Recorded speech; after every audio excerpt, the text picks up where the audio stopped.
Hello everyone, hope you all are doing well. I am Shilpi. So मैंने कुछ videos बनाई हैं बिजनेस के रिलेटेड। एक दो कमेंट्स भी आए थे मुझे कि आप पर्टिकुलर किस बिजनेस के बारे में बात कर रही हैं, तो वो कंपनी का नेम मैं डेफिनेटली बताऊंगी। बट मैं चाहती हूँ कि अभी जो कॉमनली चीजें हो रही हैं उस पर बात की जाए, बिकॉज ऐसा नहीं है कि ये एक ही पर्टिकुलर कंपनी है जिसमें ये सब चल रहा है।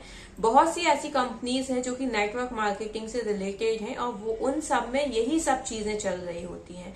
बट हाँ, जिस कंपनी को मेरे को एक्सपीरियंस हुआ है या जिस कंपनी में मतलब मैंने लास्ट वीडियो में भी ये बोला था कि मैं डायरेक्टली उसमें इन्वॉल्व नहीं हूँ, बट इनडायरेक्टली तरीके से मुझे उसमें इन्वॉल्व किया गया है और मुझे उसमें से निकलना है। बिकॉज मैं ये बिल्कुल नहीं चाहूंगी कि जिस चीज में मुझे इंटरेस्ट नहीं है, जो चीज मुझे नहीं करना है और जो चीज मुझे पता है कि नहीं है सही, मैं उसमें अपना नाम भी नहीं रखना चाहती हूँ।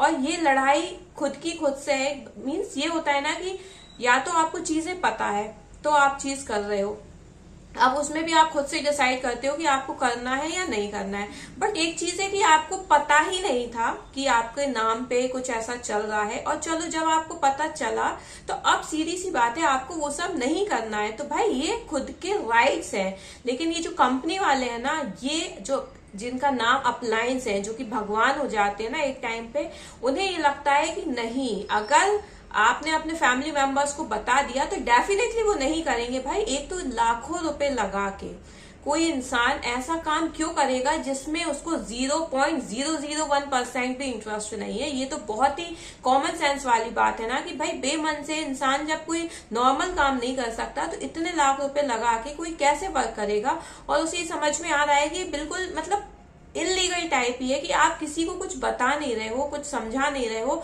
बस मनी दे दो और बस काम शुरू कर दो। कैसे? तो जो हुआ जैसे हुआ वो ठीक है, बट इन हाउ कैसे भी करके मुझे इन चीजों से निकलना है। और मेरी तरह पता नहीं कितने लोग और फंसे होंगे, आई नो, क्योंकि ये चीजें ऐसी हो जाती है ना कि बहुत लोग हैं कि चलो ठीक है यार, लॉस हो रहा है, छोड़ो। मतलब पैसे बीच में आते हैं कि ठीक है यार, पैसों का ही तो लॉस है। यहाँ बात पैसों की नहीं है। अगर आपने अपने लिए आज भी अगर कोई स्टेप नहीं लिया ना, तो कल को आपको नहीं पता ना, क्योंकि फिर सबको ये हो जाता है कि यार इनके लाइफ का डिसीजन तो कोई भी ले सकता है, मीन्स कोई भी कुछ कर सकता है, ऐसे कैसे कर सकता है। इसलिए अगर आपके साथ कुछ भी गलत हुआ है तो आपको खुद से सबसे पहले अपना स्टेप लेना होगा, बिना ये सोचे कि लोग क्या कहेंगे, दुनिया क्या कहेगी। भाई जिसको जो कहना है ना वो कहता है। अब आप अगर सही बात में अपने साथ नहीं हो, अपने लिए नहीं खड़े हो, तो फिर ये जो अपलाइंस है ना, ये डाउनलाइंस को ये कहते हैं कि आप अपने फैमिली मेंबर्स को कुछ नहीं बताओगे बिकॉज वो जज करेंगे।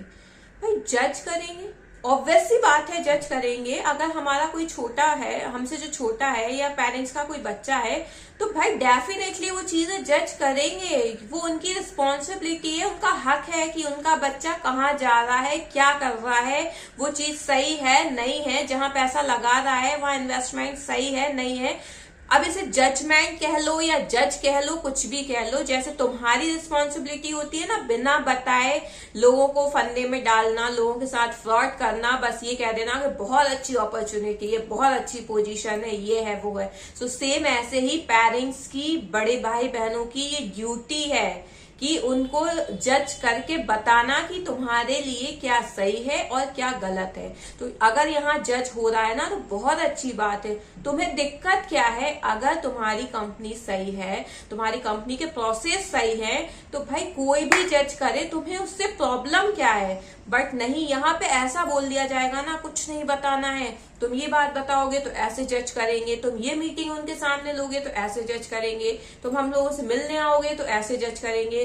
भाई हमारे घर का बच्चा है, हम उसको जज करके यही बताएंगे कि तेरे लिए क्या सही है क्या गलत है। और अगर सब सही है तो जज में ये भी बताया जाएगा ना कि नहीं बेटा तुम करो, सब कुछ सही है, बढ़िया चल रहा है और अच्छे से होगा। तो तुम इस चीज से डरते क्यों हो? क्यों तुम्हें इस जजमेंटल से प्रॉब्लम है कि लोग जज करेंगे? लोग जज जब ही करते हैं ना जब उसमें कुछ ना कुछ प्रॉब्लम होती है। इतना कॉमन सेंस तो एक डाउन लाइन को रखना चाहिए ना कि भाई जजमेंटल जब ही होगा इंसान जब उसे लगेगा कि चीजें सही नहीं चल रही हैं।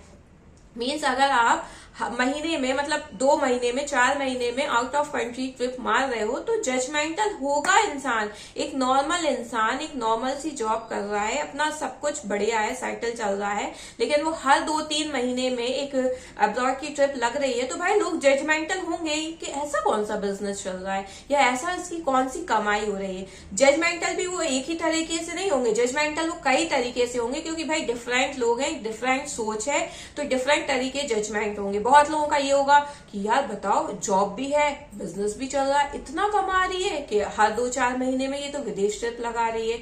तो लोगों का ये भी होगा। कुछ लोगों का होगा कि यार बहुत ही पैसा आ रहा है, बहुत ही पैसा आ रहा है। कुछ लोग जो इन चीजों से गुजरे होंगे या जो अवेयर रहते होंगे ना, उन्हें ये पता होगा कि सब फर्जीवाड़ा है, सब दिखावा है, कुछ नहीं है, बस विदेश जाके 2-4 फोटो डालने हैं तो लोग इम्प्रेस हो कि वाव मतलब कितना अच्छा बिजनेस है कि हमें हर 2-3 महीने में विदेश जाने को मिलेगा। तो यहाँ पे डिफरेंट तरह के लोग हैं, तो डिफरेंट तरह के जजमेंट आएंगे। तो तुम लोग डरते क्यों उस जजमेंट से? भाई तुम्हें तो फेस करना चाहिए कि अगर कोई कुछ पूछ रहा है या कोई किसी की फैमिली में प्रॉब्लम आ रही है तो तुम हैंडल करो ना। जैसे तुम अपने डाउनलाइन को एज ए रोबोट बना लेते हो, मतलब उसका रिमोट तुम्हारे हाथ में होता है, तुम्हारी मर्जी, तुम यहाँ करोगे तुम्हारा रोबोट वहीं जाएगा, तुम अगर उसको बटन्स को इधर करोगे तो तुम्हारा रोबोट वहां जाएगा। तो भाई जब तुमने अपने डाउनलाइन को एक रोबोट बना लिया है तो उसकी फैमिली को भी तो समझाओ ना कि एक्चुअल में चीज है क्या, कि भाई इसको मैंने एज ए रोबोट की तरह यूज करना है, अब आप लोगों की नहीं चलेगी।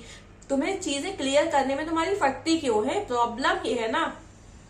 और सबसे बड़ी चीज जो ये डाउनलाइन है, इन्हें पता नहीं क्या हो जाता है, ये अपने आप को इतनी तो कभी अपने पेरेंट्स की नहीं सुनी होगी, अपने सिबलिंग्स की, अपने आसपास के लोगों की नहीं सुनी होंगी बातें, जितनी की अपलायंस की सुन लेते हैं।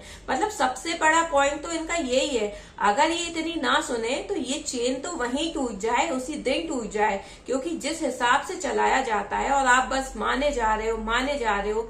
भाई क्या है ये? मतलब कोई चीज का सेंस नहीं है। अब चलो बिजनेस अगर कोई ने किया है और ऊपर वाले को नॉलेज है, अगर कायदे का बिजनेस है, मतलब लीगल बिजनेस है, उसमें कोई चीज छुपाई नहीं जा रही है, सब कुछ फेयर है, तो ये बात समझ में आती है कि भाई ऊपर वाला अपलाइन बताएगा कि अब आपको इस मंथ में ऐसा ऐसा करना है, इस डेज में ऐसा करना है, हम नेक्स्ट वीक ये मीटिंग लेंगे।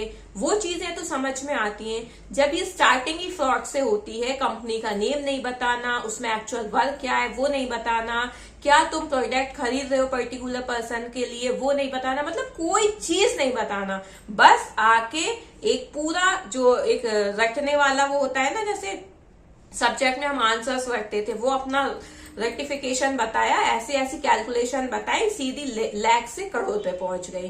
भाई ये पेन पेपर पे ही अच्छी लगती है कि वो लैख से ना एक टाइम पे करोड़ पे पहुंच गई, इन्हें पहुंचाने में ना अरसे लग जाते और बहुत, और खुद ही कहेंगे कि इसमें रिस्क बहुत है, 99% रिस्क है, 1% सक्सेस के चांस है। 99% और 1, तो इसमें तुम्हारा थोड़ा सा तो लक भी रहेगा ना। 1% सिर्फ तुम्हारे लिए नहीं बैठा है कि नहीं अब तो जो है 1% इसका ही है और यही फतेह करेगा।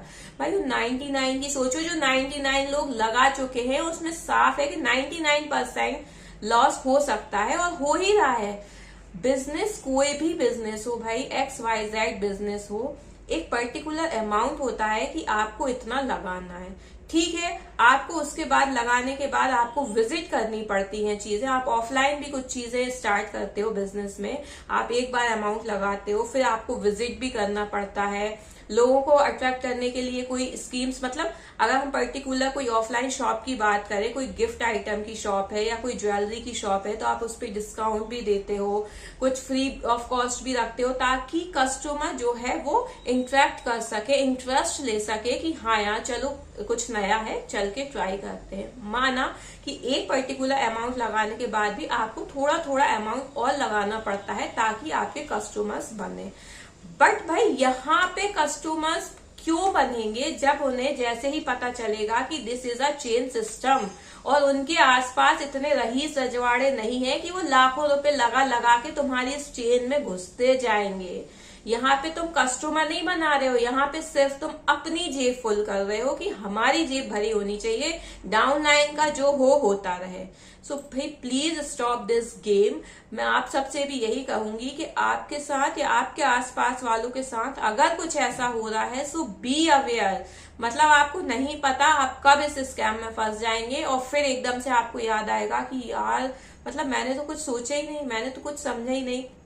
इन कैलकुलेशंस पे आप क्यों बिलीव करते हो? आप थोड़ा सा खुद का कैलकुलेशन लगाओ ना। आपने भी तो इतनी लाइफ जी ली है, कॉलेज के बाद से जो भी आपकी एज रही होगी उस बीच में आपने जॉब की होगी ना, बिजनेस किया होगा, कुछ भी किया होगा, मतलब पैसा अर्न किया होगा ना। तो आप खुद से एनालाइज कर लो कि उस पैसे से ही जो बिल्कुल एक लीगल वे से आ रहा है आप उसको कितना क्या डबल कर पाए। मतलब बैंक जो कि वैलिड चीजें हैं भाई, म्यूचुअल फंड है, ये है वो है, उनमें आप कितना क्या डबल कर लेते हो, क्या फ्यूचर में आप उसमें बहुत डबल पे डबल कर जाओगे। तो थोड़ा सा मैथ्स अपना भी तो लगाओ।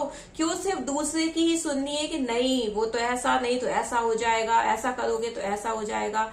अगर इंटरेस्ट है भी ना और अंदर से इच्छा हो रही है कि नहीं एक बार तो ट्राई करना, एक बार तो ट्राई करना है, तो भाई अपना क्राइटेरिया बांध लो कि इतना पैसा लगाने के बाद आप एक पंजी नहीं लगाओगे उसमें।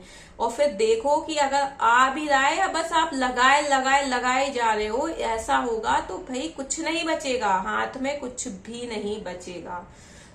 बस मैं यही कहना चाहूंगी कि अपने माइंड को थोड़ा यूज करें, थोड़े सतर्क रहें, चीजों को समझें, उसके बाद डिसाइड करें। Thank you.